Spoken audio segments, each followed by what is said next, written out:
Good day, guys. So today we're gonna replace this thermostat housing here.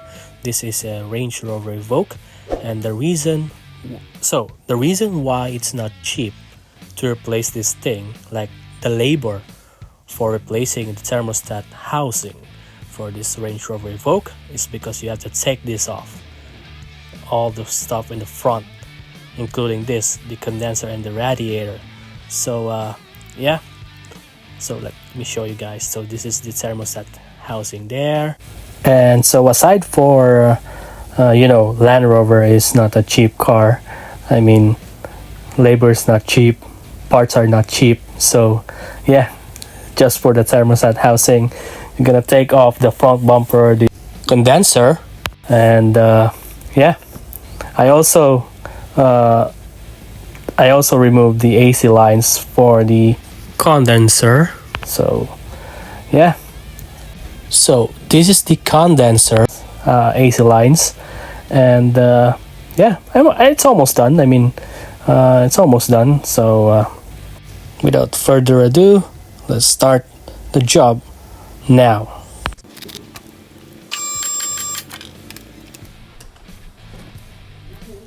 Morning.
Alright, so I'm almost done.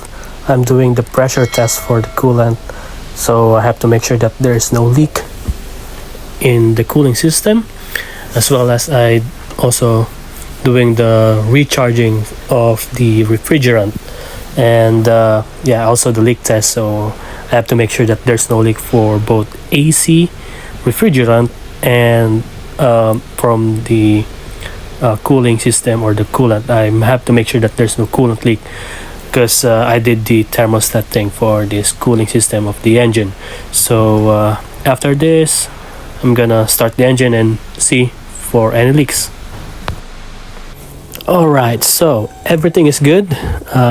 Done with this pressure leak test, which is a good thing because I don't see any coolant leak underneath, and especially in the thermostat side, I don't see any coolant leak down there.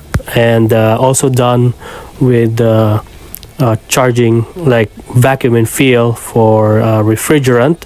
And after this, we're gonna start the engine, run the engine, and while the engine is running, we're gonna inspect for any possible freon leak. And I'm confident that everything is good. So yeah, and also while the engine is running, we're gonna check for coolant leak, and I hope that everything is good. And well, I'm pretty confident, but yeah, I'm gonna put back this negative side because I removed this battery negative side of the battery. So yeah, please bear with me, and after this we're gonna do the test drive, and yeah, it's almost done, so just hang in there.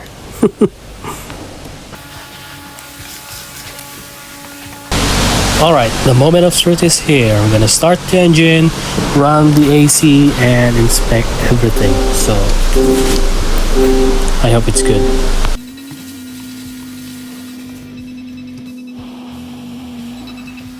Finally, it's done. I mean, it's not yet done because I have to do the test drive.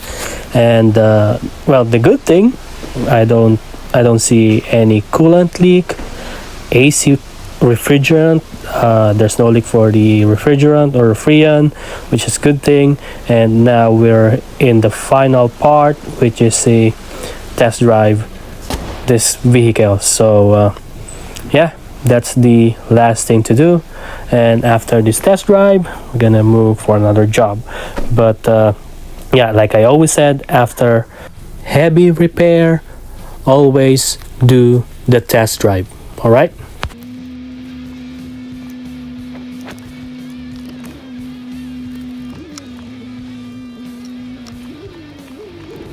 Okay guys, so yeah, vehicle is good. There's no warning message on dash, which is a good thing. And yeah, thank you for watching guys, and don't forget to hit the like and subscribe, and please support this YouTube channel, and see you soon guys. That's it.